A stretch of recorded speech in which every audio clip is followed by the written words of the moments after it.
मूर्ख की लुगाई लगे बूढ़ों की भौजाई इस कहानी को जरूर सुन लेना, बहुत काम देगी। दोस्तों, पुराने ज़माने में मकईपुर नाम का एक गांव था, जहां लोरा नाम का एक लड़का अपनी बूढ़ी माँ के साथ रहता था। उसके पिता नहीं थे, कोई भाई नहीं था और ना ही कोई बहन थी। वह अपनी माँ का इकलौता बेटा था। घर में कोई कमाने वाला नहीं था, उसकी माँ ही थी। जो कुछ कमाती वही कमाती। ऐसा नहीं था कि उसके पास जगह जमीन खेती बाड़ी नहीं थी। उसके पास काफ़ी जगह जमीन थी, घर भी ठीक ठाक था, बाग बगीचे भी थे, परंतु कोई खेती बाड़ी करने वाला नहीं था। कारण था कि लोरा के पिता लोरा के बचपन में ही गुजर गए थे। माँ के कंधे पर बेटे की जिम्मेदारी थी। माँ ने जैसे तैसे लोरा को पाल पोस कर बड़ा कर दिया, मगर वह मंदबुद्धि निकल गया था। माँ के कहे कोई भी काम नहीं करता, जो कुछ करता उल्टा पुल्टा कर देता। उससे फायदे के बदले नुकसान हो जाता। बूढ़ी माँ बहुत चिंता में पड़ गई थी। इसका तो विवाह भी नहीं हो पाएगा, मेरा तो कुल ही नष्ट हो जाएगा।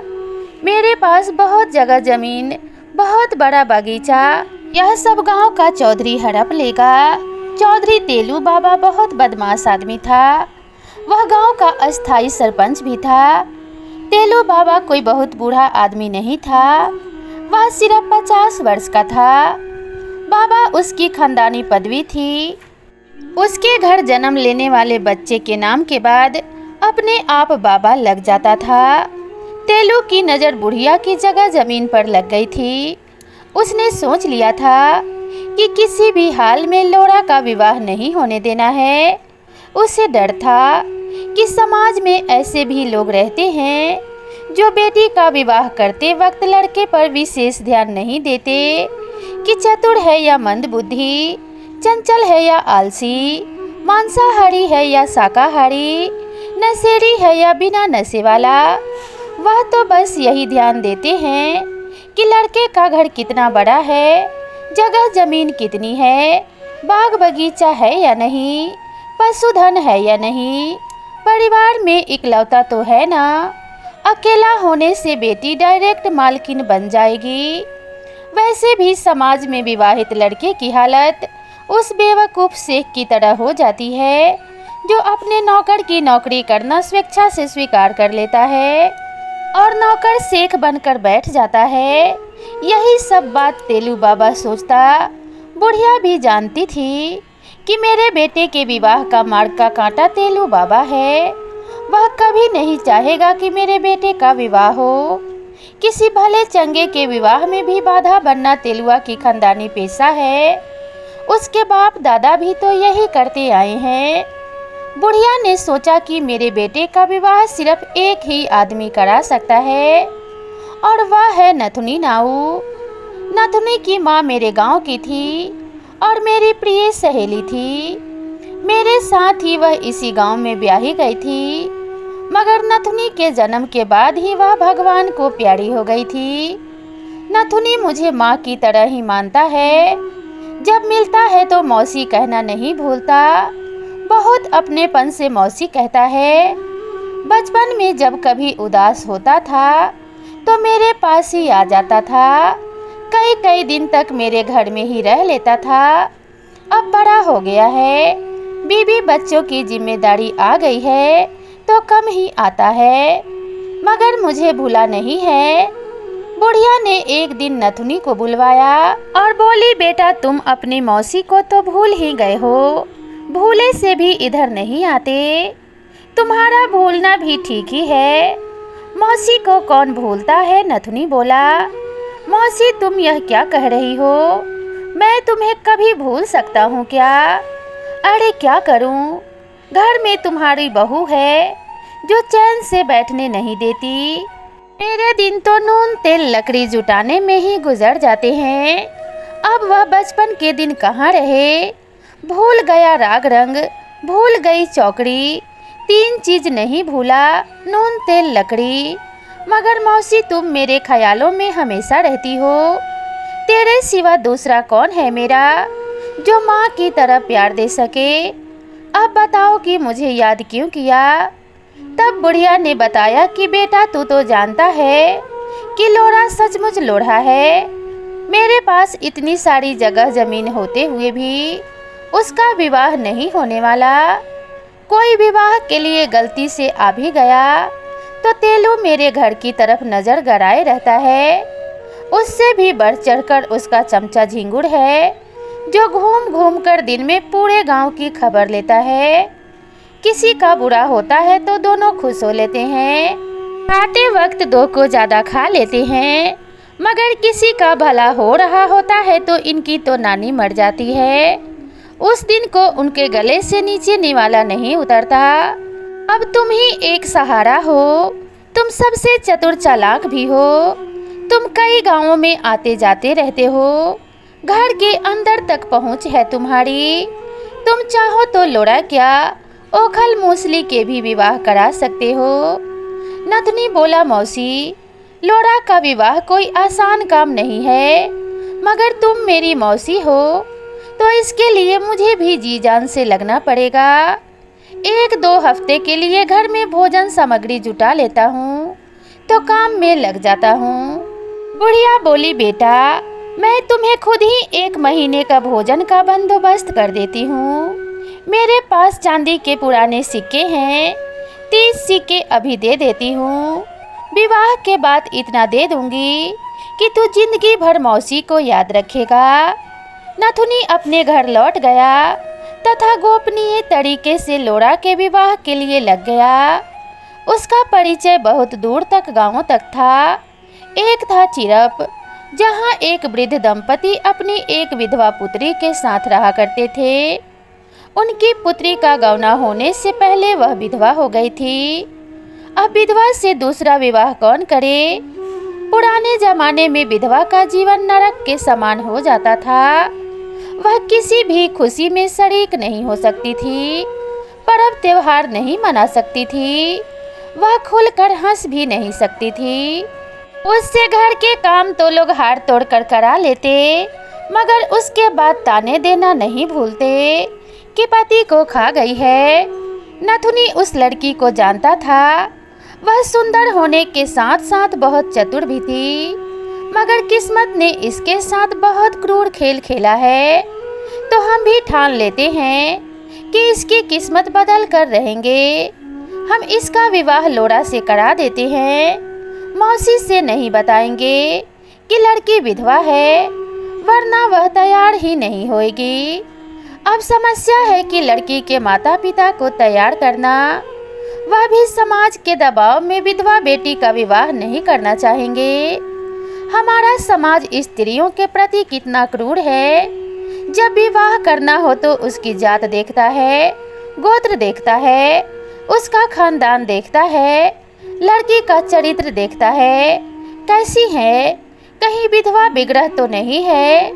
मगर जब कहीं कोई स्त्री अकेली मिल जाती है तो पुरुष उससे ज्यादती करने से नहीं चूकता। उस वक्त नहीं पूछता तुम्हारी जात क्या है, तुम कहीं विधवा तो नहीं। यह सब बातें सोचकर नथुनी की आंखें भर आई। उसे लगा वह विधवा लड़की और कोई नहीं उसकी सगी बहन है। हम उसे किसी भी हाल में दुखी नहीं देख सकते। अगर लोढ़ा से विवाह करा देते हैं तो रानी की तरह राज करेगी।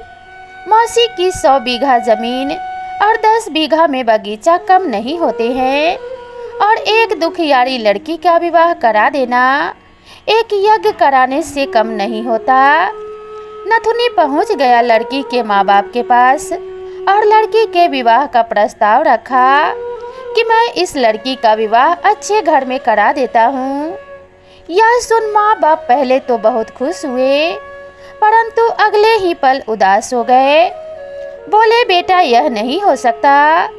तुम जानते नहीं लड़की विधवा है, इसका पुनर्विवाह नहीं हो सकता।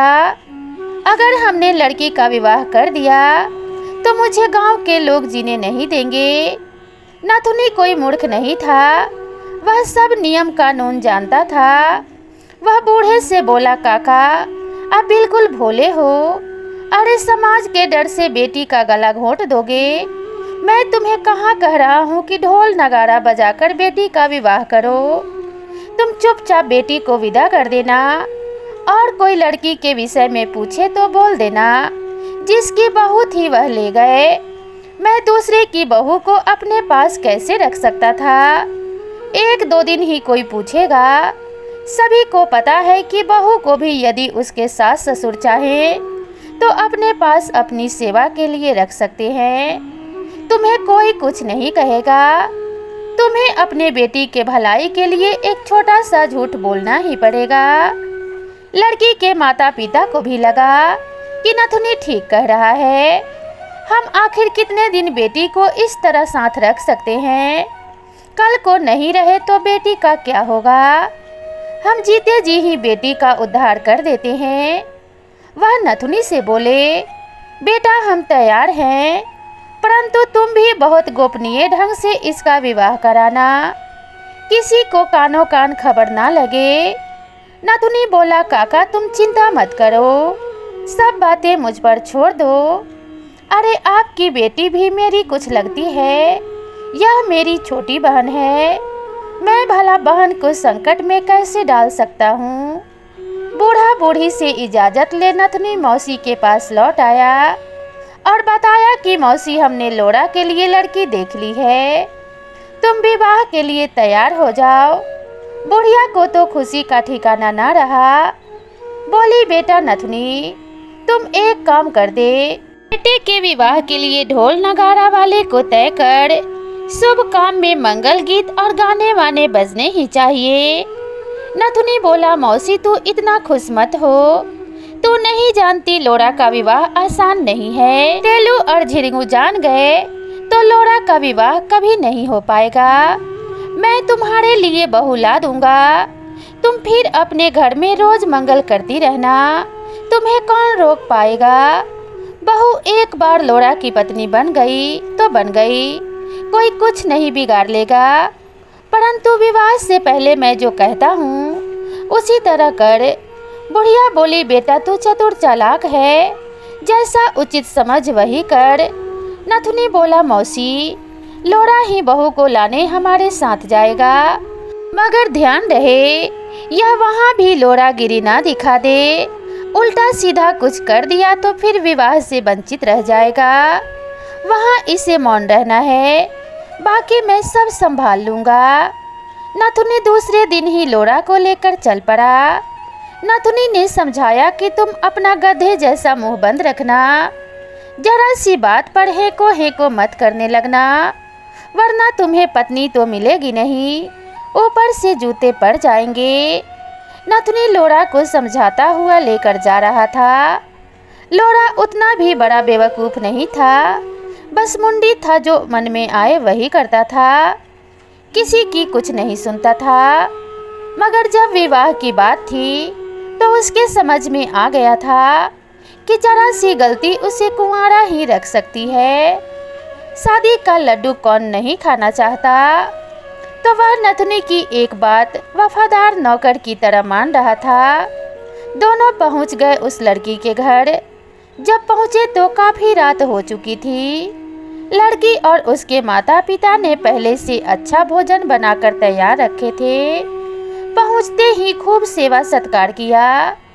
उन्हें लड़के के विषय में जानने की ज़्यादा ज़रूरत नहीं थी कि तेज है या मंदबुद्धि। उन्हें तो बेटी के लिए एक अच्छा आश्रय चाहिए था, सो मिल भी गया था। दूसरे दिन भोर में ही लड़की विदा कराकर गांव आ गए। सुंदर सी बहू देख बुढ़िया बहुत खुश हुई। उसने तुरंत अपने घर में छिपाकर रखे सोने चांदी के गहनों से बहू को लाद दिया। बुढ़िया ने नथुनी को 5 बीघा जमीन उपहार में दे दिया, जो ठीक नथुनी के घर के सामने ही था। नथुनी भी बहुत खुश हुआ। उसे तो जिंदगी भर के लिए बहुत बड़ा सहारा मिल गया। इतना बड़ा मदद तो सिर्फ मौसी ही कर सकती है। नथुनी जाते जाते बहू से बोला, बहू जब कोई ज़रूरत पड़े तो मुझे याद कर लेना। नथुनी नाई चला गया। उधर बुढ़िया ने बेटे का विवाह पंडित बुलवाकर घर में ही संपन्न करा दिया। उधर जब तेलू बाबा को पता चला कि लोड़ा का विवाह रातों रात हो गया है, तो उसके कलेजे पर सांप लौट गया। कहाँ वह बुढ़िया के जगह जमीन बाग बगीचे हड़पना चाहा था, कहाँ अब उसे 1 बीघा जमीन भी हाथ में नहीं आने वाला। वह अपने चेला झिंगुर को बुलवाया कि ससुरे कहाँ मर जाते हो, गांव में अनर्थ हो गया। मूर्ख और पागल भी चतुर बहू लेकर गांव में आने लगे हैं। इस तरह होता रहा तो कल हमारे बेटे बेटियों को तो कोई पूछेगा भी नहीं। झिंगुर बोला, सरकार चिंता काहे को करते हो, आपके तो 10 उंगली घी में है। अरे मूर्ख की स्त्री तो सारे गांव की भौजाई होती है, और आप तो ऐसे भी चतुर चालाक हो। मिट्टी का घड़ा कितने दिन पानी से बैर करेगा। घड़ा और पानी का रिश्ता ही चोली दामन का है। आप जैसे चाहोगे वैसे लोड़ा की लुगाई को बस में कर लोगे। तेलू बोला, अरे मूर्ख, किसी को बस में करना इतना आसान नहीं होता। उसकी कमजोरी जाननी पड़ती है। उसी कमजोरी के सहारे आदमी अपनी मंजिल तक पहुंच पाता है। तुम पता करो वह कहाँ की है, किस प्रकार उसकी रातों रात शादी हुई है। सच जब तक पता नहीं चल जाता हम उसके तरफ हाथ नहीं बढ़ा सकते। झिंगुर बोला, चौधरी तुम उसकी चिंता मेरे ऊपर छोड़ दो, मैं 1-2 हफ्तों में खबर लेता हूँ। उधर बुढ़िया को चिंता खाए जा रही थी कि आज नहीं तो कल पानी लाने बहू को तेलू के कुएं पर जाना पड़ेगा। गांव में बस एक ही कुआं है। मेरी तो हैसियत भी थी कुआं खुदवा लेने की, मगर मैंने गलती कर दी। अब कुआं खुदवाने का काम भी लगाती हूँ तो 1 महीने से ज़्यादा लग जाएंगे। बुढ़िया ने सोच लिया कि पानी तो मैं ही कुएं से लाऊंगी, बहू को घर से निकलने ही नहीं दूंगी। उधर कुआं खुदवाने में काम लगा देती हूँ। जब कुआं तैयार हो जाएगा तो बहू अपने कुएं से पानी भर लिया करेगी। जब सास घड़ा उठाकर पानी लाने चली तो बहू ने रोक लिया। नहीं माँ जी, आप मेरे रहते पानी लाने कैसे जाओगी, पानी तो मैं ही लाऊंगी। सास बोली, नहीं बहू, तुम 1 माह तक पानी लाने नहीं जाओगी, जब तक तो कुआं भी खुद जाएगा। बहू बोली, माँ जी आप चिंता मत करो, मुझे पानी लाने दो। आप इसलिए डर रही हो कि मेरे साथ कुछ बुरा हो जाएगा।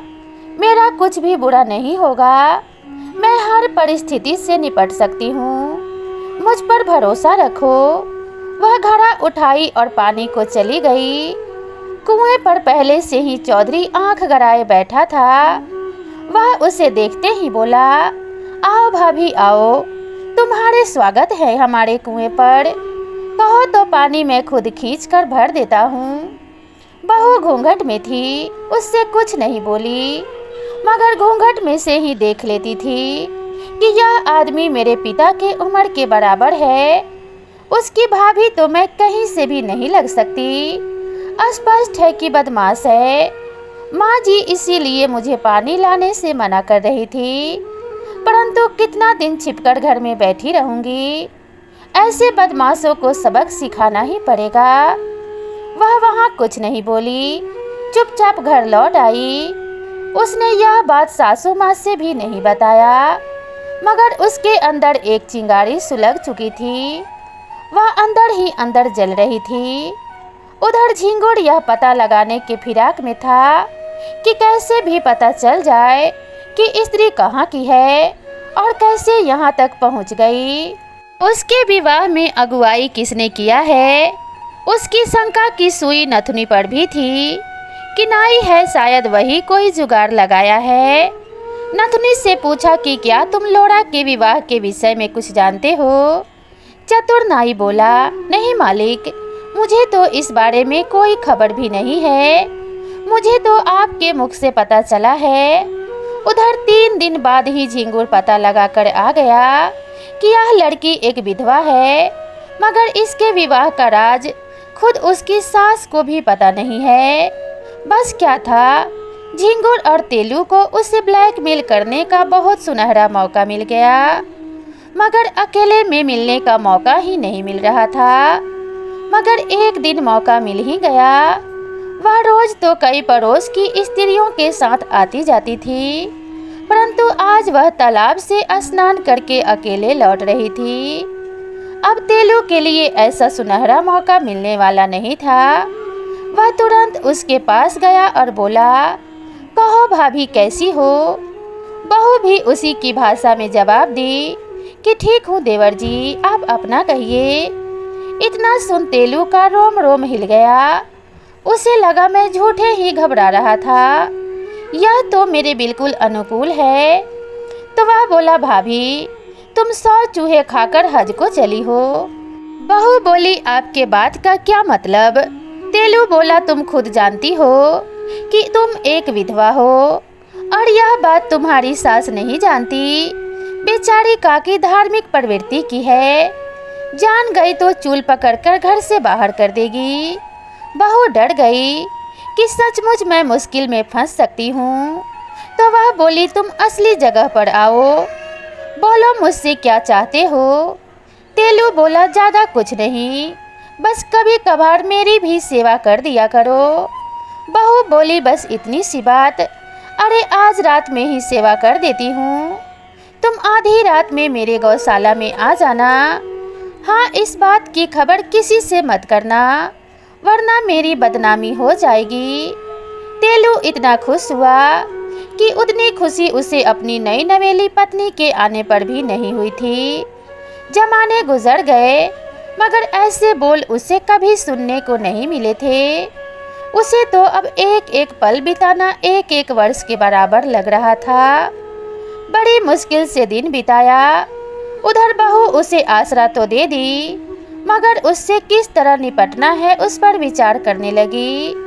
वह गौशाला में एक घड़ा ईंट पत्थर भरकर रस्सी से बांधकर लटका आई, मगर रस्सी का छोर बाहर एक खूंटे से बांध दी। रात में ठीक उसके नीचे चारपाई बिछा दी। आधी रात में वह तेलू के आने का इंतजार बेसब्री से करने लगी। आधी रात में पैर दबाता हुआ तेलू आया तो उससे पहले ही बोली, देवर जी आप तो हद करते हो, इंतजार की भी कोई सीमा होती है। मेरी तो आंख पथरा गई थी, जल्दी यहाँ चारपाई पर बैठो, मैं दरवाज़ा बंद करके आती हूँ। गलती से दरवाज़ा बंद करना भूल गई हूँ, माँ जी आ गई तो गजब हो जाएगा। तेलू बोला, अरे नहीं, जल्दी से बंद करके आओ। बहू बाहर निकली और खूंटे से रस्सी खोल दी। घड़ा ऊपर से सीधे तेलू के सिर पर आ गिरा और उसकी खोपड़ी लहूलुहान हो गई। किसी तरह गिरता पड़ता भागा। उसे यह भी खबर नहीं हुई कि यह कार्य स्त्री ने किया है। उसे लगा कि लोढ़ा ने हमला कर दिया है। भागकर घर में छुप गया, मगर जब दर्द बर्दाश्त नहीं हुआ तो चिल्लाने लगा, बचाओ बचाओ, मुझे चोर मार रहे हैं। लोग दौड़ कर आए, पत्नी भी दौड़ कर आई, मगर वहाँ का माहौल चोरी जैसा कुछ भी नहीं था। चोर आएगा तो सामान चुराएगा, चौधरी को मारेगा क्यों? जरूर चौधरी कहीं बदमाशी कर रहा था और पीट कर आ गया है। पत्नी से कभी पति के राज नहीं छुपते। वह जानती थी कि चौधरी बदमाश है। वह पति से बोली, पेट भर गया आशिकी करते करते, सुधरेगो तो नहीं, एक दिन जान भी चली जाएगी। तेलू लाज के मारे घर से ही नहीं निकल रहा था। उधर झिंगुर से भी रहा नहीं जा रहा था। बहती गंगा में वह भी जल्दी से डुबकी लगा लेना चाहता था। एक दिन अकेली बहू से मन की बात कही दिया कि मैं अभी पता ही लगा कर आया हूँ कि तुम एक विधवा हो। अगर राज सबसे छुपा रहने देना चाहती हो तो मुझे खुश कर दो। बहू बोली, अरे यह बात किसी से कहने की क्या ज़रूरत है, मैं खुद तैयार हूँ। आज रात गांव से बाहर बरगद के पेड़ के नीचे आ जाना, तुम्हें इतना खुश कर दूंगी कि जिंदगी भर याद रखोगे। झिंगुर उसकी बात का मतलब ठीक से समझ नहीं पाया। उसके मन में तो मोती चूर के लड्डू फूट रहे थे। वह रात होने का इंतजार करने लगा। उसे आज दिन बहुत बड़ा लग रहा था, बिताए नहीं बीत रहा था। उधर वह अपने पति को भेज कर नथुनी नाई को बुलवाई और बोली, तुम मेरे मोह भाई हो, तुमने खुद मेरे माता पिता के सामने मुझे बहन स्वीकार किया है। अब आज बहन पर संकट आन पड़ा है, तुम्हें आज मेरी मदद करनी है। नथुनी बोला, तुम्हें बहन माना ही नहीं है, बल्कि तुम मेरी बहन हो। तुम आदेश करो, मुझे क्या करना है। जरूरत पड़ी तो तुम्हारे लिए अपनी जान भी दे सकता हूँ। बहू बोली, तुम आज रात को एक बड़ा पत्थर का टुकड़ा लेकर बरगद के पेड़ पर चढ़ जाना।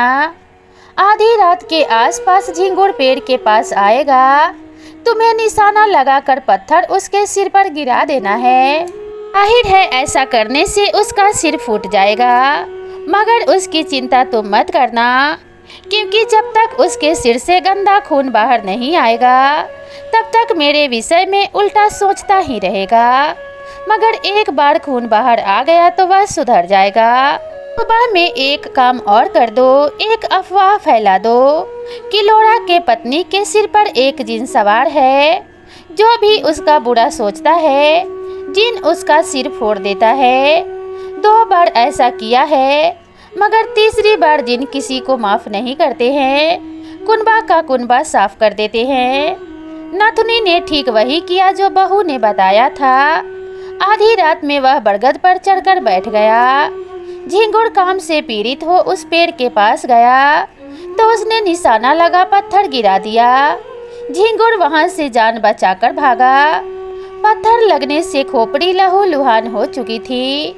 किसी तरह छुप छुप कर इलाज करा रहे थे। दूसरे दिन नथुनी गांव में खबर फैला दिया कि लोड़ा के सिर पर एक जिन सवार रहता है, उसका जो भी बुरा सोचता है उसका सिर फोड़ देता है।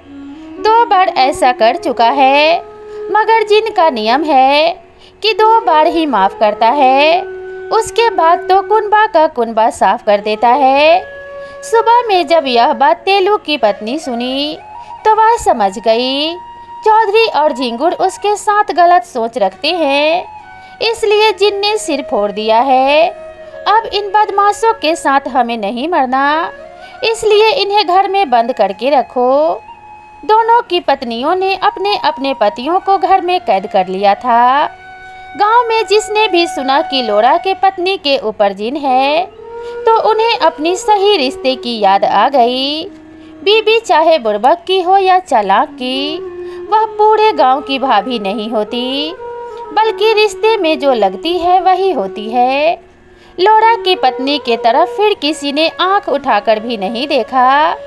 मित्रों, मैं आपको यही कहना चाहूँगी कि स्त्री को डरकर नहीं बल्कि डटकर रहना चाहिए, तभी तो तेलू जैसे लोग सुधरेंगे, फिर कभी किसी स्त्री को गंदी नज़र से नहीं देखेंगे।